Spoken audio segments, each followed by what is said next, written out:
Good morning everyone. So today we are going to talk about Maharana Pratap. So Maharana Pratap जैसे कि आप सामने फ़ोटो में देख सकते हो कितनी डैशिंग पर्सनालिटी थी. क्या मतलब एटीट्यूड, रुतबा. तो ये मेडिवल हिस्ट्री का मैं इनको बोलती हूँ लेजेंड, जो कि कभी नहीं हारा, किसी भी राजा के सामने कभी भी नहीं हारा. ठीक है. अब इनका जन्म हुआ था 1540 में और ये किसके पुत्र थे?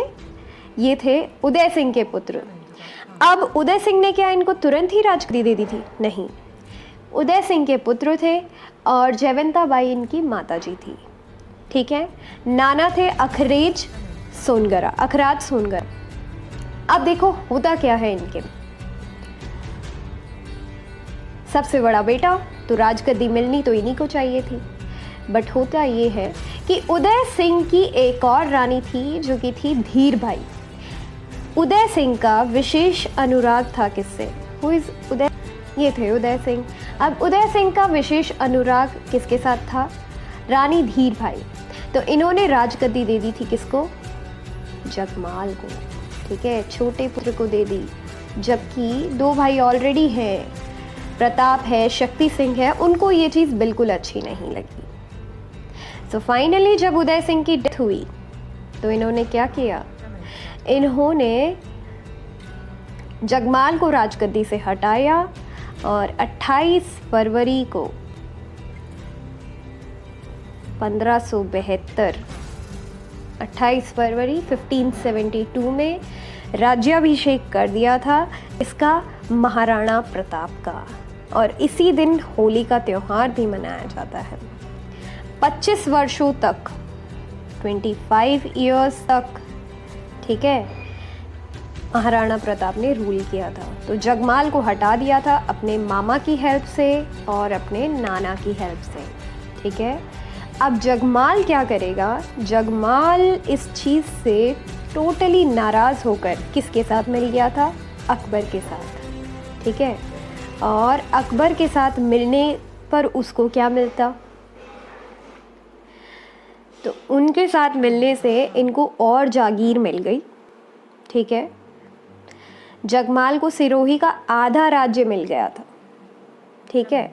और उनका जो साला था राव सुल्तान, जिससे वो नाराज़ हो गया था, एक दिन अवसर पाकर सुल्तान ने जगमाल को मार दिया.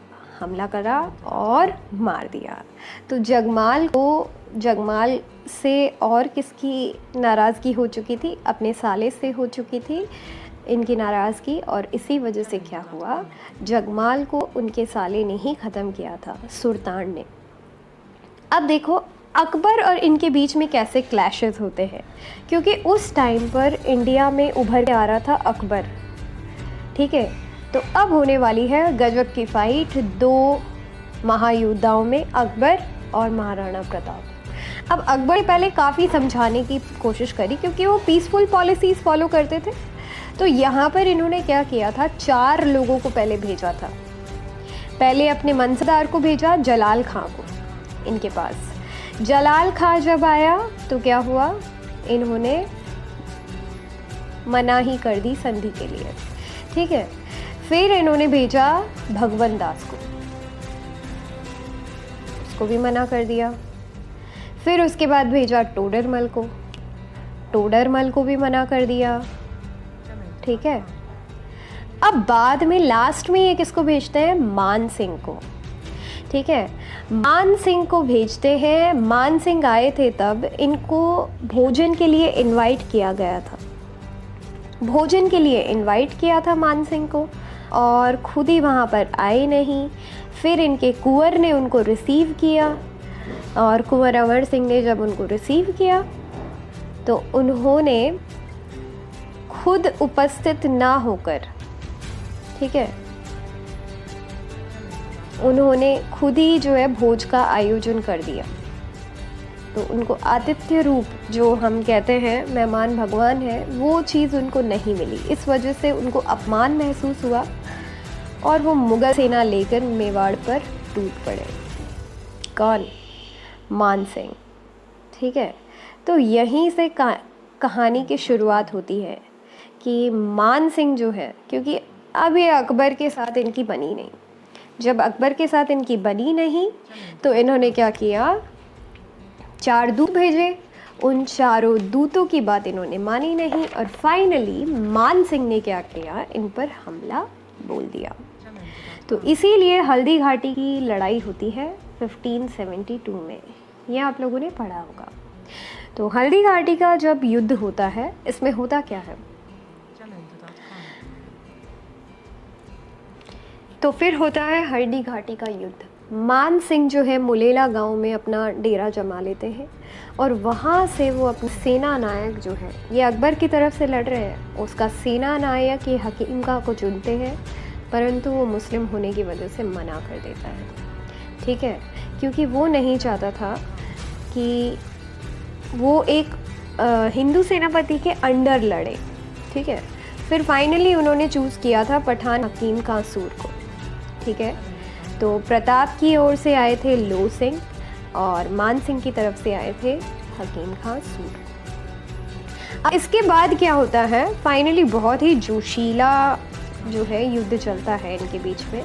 लास्ट में एक और चीज़ इसमें बताते हैं कि इस युद्ध को बहुत ही रोचक पहलू दिया गया, मतलब ज़बरदस्त संघर्ष इनके बीच में चल रहा था। अब मुगलों की ओर से गजमुक्त आया था, मतलब इनके हाथियों के भी नाम थे, गजराज, रणमंदर, ये थे। और इसमें जो महाराणा प्रताप का जो हाथी था, ठीक है, उनका नाम था लूणा और राम प्रसाद। तो राम प्रसाद हाथी इस युद्ध में घायल हो जाता है। राम प्रसाद का बहुत ज़्यादा ख्याल रखते थे और उसको मुग़ल ले जाते हैं। राम प्रसाद को कौन ले जाता है, मुग़ल ले जाते हैं, ठीक है।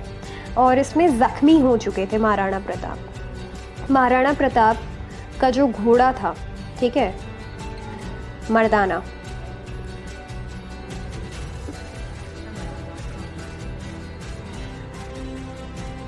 से लड़ता है, जो कि अकबर की तरफ से घोड़ा था। तो चेतक जो है वो मर्दाना से लड़ता है, ठीक है, मर्दाना नाम का हाथी,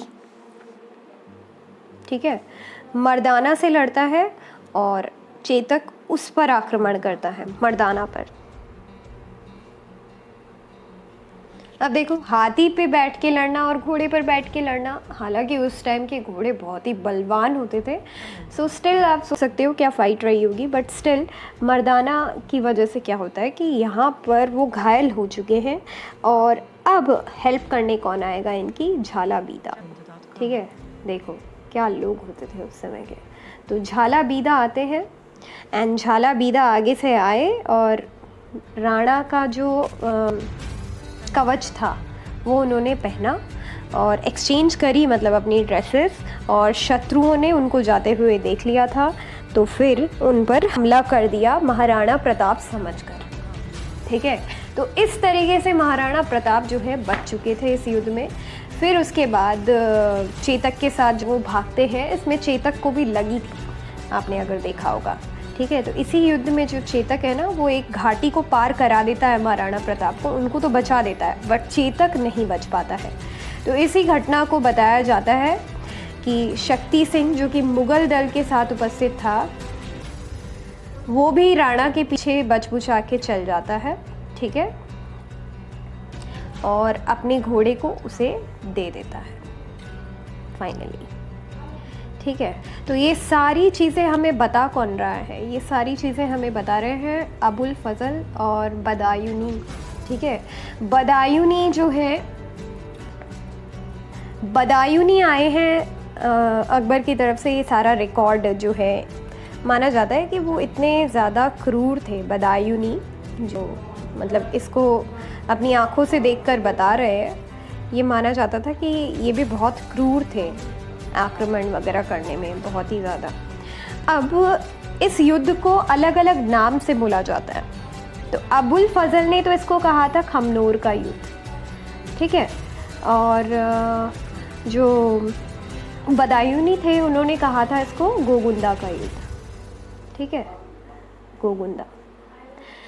तो ये सारी जो भी चीज़ें मैं बता रही हूँ, ये जब तक आप खुद नहीं पढ़ेंगे आपको इतना अच्छे से नहीं पता पड़ेगी, बट स्टिल। और फाइनली जो गोगुंदा था, ठीक है, हल्दी घाटी के युद्ध में गोगुंदा जो है, गोगुंदा पर कब्जा कर लिया किसने? महाराणा प्रताप ने। और वहाँ से इस युद्ध से मान सिंह को वापस बुला लिया था अकबर ने। ठीक है, तो अब ये बागडोर किसी और के हाथ में जाएगी। अभी तक इन्होंने हार नहीं मानी। 1572 में इन्होंने शासन संभाला। 76 तक अकबर ने प्रयास किया है कि इनके साथ ट्रीटी बनाई जाए, समझौता किया जाए, बट ये किसी के सामने झुके ही नहीं, इन्होंने अधीनता स्वीकारी ही नहीं। ठीक है, तो अब नेक्स्ट पार्ट आएगा, दैट इज़ अबाउट कुंभलगढ़ का युद्ध। अब कुंभलगढ़ का युद्ध जो होता है उसमें क्या होता है ये हम जानेंगे। ये देखो कितना गजब का सीन है, हाथी पर चला रहे हैं घोड़े पे बैठ के। अब इनका नेक्स्ट स्पॉट है कुंभलगढ़। हल्दी घाटी के बाद गोगुंदा जीत लिया, गोगुंदा के बाद अब कुंभलगढ़ पे कब्जा करेंगे वापस से और उसको राजधानी बना देते हैं। ठीक है, और अब क्या होगा, तो अब मान सिंह को हटाकर अब किसकी हेल्प लेंगे? 1577 में। ठीक है, 1 साल तक वो युद्ध चला है हल्दी घाटी का। अब इसके बाद क्या है, मान सिंह को हटा के अब बारी आती है किसकी? शाहबाज खां की। अब शाहबाज खां को वो बोलते हैं कि अकबर बोलते हैं कि आप लड़ाई का जो है नेतृत्व करोगे कुंभलगढ़ में और कुंभलगढ़ को जीत के लाना है शाहबाज खां को। बट होता क्या है, जब ये लड़ाई होती है यहाँ पर जो महाराणा प्रताप की तरफ से रक्षा कर रहे थे कुंभलगढ़ की वो थे राव भाण सोनगरा, तो वो इसकी रक्षा करते करते मर जाते हैं। ठीक है, तो शाहबाज खां ने क्या किया था, अब देखो ये इस पे अटैक करेगा 1578 में, 1578 में, 1579 में, और होता क्या है, और दोनों ही आक्रमण में देखो होता क्या है कि इनकी हार होती है। फिर होता है 1580 में, अब अकबर को चेंज करना पड़ेगा जो इनकी तरफ से युद्ध का नेतृत्व कर रहा है। अब कौन आएगा यहाँ पर? अब आएगा अब्दुल रहीम खान खाना। ठीक है, अब्दुल रहीम खान खाना अब आएंगे और अब्दुल रहीम खान खाना भी यहाँ पर हारेंगे। अब इस बीच में क्या है, जब इतना युद्ध लड़ेंगे हम, मिलिट्री पे इतना ज़्यादा खर्चा करेंगे, तो इसकी वजह से होगा क्या, हमारे पैसे में जो है वो कमी आ जाएगी, क्योंकि हम आर्मी मेंटेन कर रहे हैं, जो रिसोर्सेज हैं उनमें कमी आ जाएगी, धन का अभाव होने लगेगा। तो इस बीच में महाराणा प्रताप की जो है भेंट होती है भामा शाह से, अपने सेनापति से। तो वो सेनापति अपनी निजी संपत्ति से 20,000 स्वर्ण मुद्राएं देता है महाराणा प्रताप को। इमेजिन, 20,000 स्वर्ण मुद्राएं अपने खजाने में से देता है और उनकी मदद करता है। इसीलिए भामा शाह को कहा जाता है, ठीक है, भामा शाह, इनको दानवीर के नाम से जाना जाता है या मेवाड़ का उद्धारक कहा जाता है। ठीक है, अब जो है हम लास्ट चीज़ इनके बारे में डिस्कस करेंगे जो कि है दिवेर का युद्ध। ठीक है, तो अभी तक हमने पढ़ा हल्दी घाटी का युद्ध, दूसरा हमने पढ़ा कुंभलगढ़ का युद्ध, तीसरा हम पढ़ेंगे अब जो कि है इनके बेटे के द्वारा होगा। ठीक है, दिवेर का युद्ध। इमेजिन, ये दिवेर का युद्ध जो है 1582 में होगा। 2 साल तक अब कुछ नहीं हुआ है। अब इस दिवेर के युद्ध को कंटिन्यू करेंगे अमर सिंह, जो कि महाराणा प्रताप के पुत्र हैं, और इस युद्ध को, दिवेर के युद्ध की तुलना जो है यूनान का जो मैराथन युद्ध था उससे करा जाता है, क्योंकि इसको गौरव का प्रतीक भी माना जाता है, प्रताप की गौरव का प्रतीक भी माना जाता है इसको। ठीक है, प्रताप की गौरव का प्रतीक।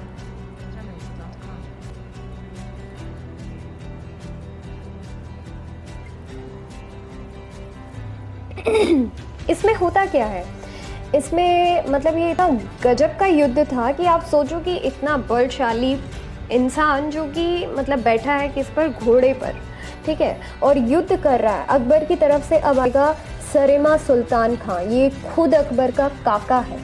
ठीक है, सरेमा सुल्तान खां आएगा अकबर की तरफ से और युद्ध लड़ेगा अमर सिंह से, जो कि महाराणा प्रताप का बेटा है। ठीक है, अब होता क्या है इस युद्ध में इतना खतरनाक वार करते हैं वो अमर सिंह कि मतलब छाती चीरते हुए, घोड़े को भी चीरती हुई जो इनका शस्त्र है वो निकलता है। तो इसे देखकर मुग़ल सेना कांप चुकी थी। और इस युद्ध के बारे में 1582 में ये जो युद्ध हुआ था, दिवेर का युद्ध, इसके बारे में पूरी की पूरी जो है जगह पर ये बात फैल चुकी थी कि मतलब इतना खतरनाक आक्रमण किया गया है, ठीक है। अकबर के जो काका है उन पर इतना खतरनाक जो है हमला किया गया है कि अब किसी ने इनकी तरफ आंख उठाने की कोशिश नहीं की। और 1585 में अकबर ने अपने सारे जो भी हथकंडे हैं वो छोड़ दिए थे। मतलब अब इन्होंने कोई युद्ध की रणनीति नहीं बनाई इनके खिलाफ, इतनी डर चुकी थी सेना। आप सोचो किस टाइप का डर रहा होगा, खौफ रहा होगा। तो सोचो ये जो सारी चीज़ें हम बात कर रहे हैं, ये दिवेर के युद्ध के बारे में जो कि 1582 में हुआ है, ठीक है, अमर सिंह के बीच में और सरेमा सुल्तान खां के बीच में। इसका हमें पता कैसे पड़ता है? इसका हमें पता पड़ता है अमर काव्य के थ्रू, ठीक है, अमर काव्य के थ्रू पता पड़ता है। और कर्नल टॉड ने इसको कहा था प्रताप के गौरव का प्रतीक, ठीक है। अब आती है बारी 1585 की, जब अकबर त्याग चुका था सारे हथकंडे कि अब कोई युद्ध नहीं लड़ना है। मतलब वो भी रिस्पेक्ट करना चाहता था इस इंसान की, ठीक है, वो भी रिस्पेक्टफुली अब सारी होप्स छोड़ देता है और अब ये शांति से जीते हैं। अब हमें इसी तरीके से जो विद्वानों की ख्याति है, चक्रपाणि मिश्र की और जीवंधर की, उनकी ख्याति से हमें पता पड़ता है कि फाइनली 1597 में ऐसा क्या होता है। 1597 में जो महाराणा प्रताप है उनकी असावधानी से कमान लग जाने की वजह से, ठीक है, वो अस्वस्थ होने लगते हैं और इसी वजह से माना जाता है कि राणा प्रताप की मृत्यु हो गई, ठीक है। तो ये हमें बन रहे हैं चक्रपाणि मिश्र और जीवंधर जैसे विद्वानों की ख्याति से हमें पता पड़ता है। ये 1597 में ऐसा होता है और 57 की एज में 57 ईयर्स के होकर वो उनकी क्या है मृत्यु हो जाती है, ठीक है। तो 9 मंथ्स 56 ईयर्स, ठीक है, अप्रॉक्सीमेटली 57 ईयर्स की होकर उनकी डेथ हो जाती है। और फाइनली बांडोली नामक गांव, ठीक है,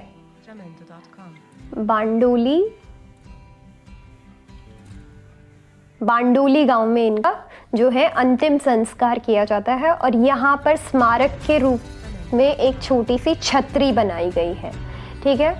तो ये चीज़ें हमें पता पड़ती है हिस्ट्री के बारे में जो कि महाराणा प्रताप के बारे में थी। कुछ इंपॉर्टेंट बातें थी जो आप लोगों को पता होना चाहिए किसी भी एग्जाम से रिलेटेड। हालांकि कर्नल टॉड जो है वो कुछ और ही कहते हैं। वो कहते हैं कि पिछोला की पाल में इनकी डेथ हुई है, ये सच नहीं माना गया है, ठीक है, इसे हमने सच नहीं माना है।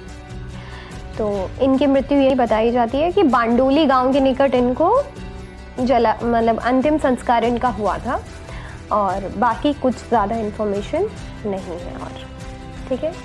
Thank you.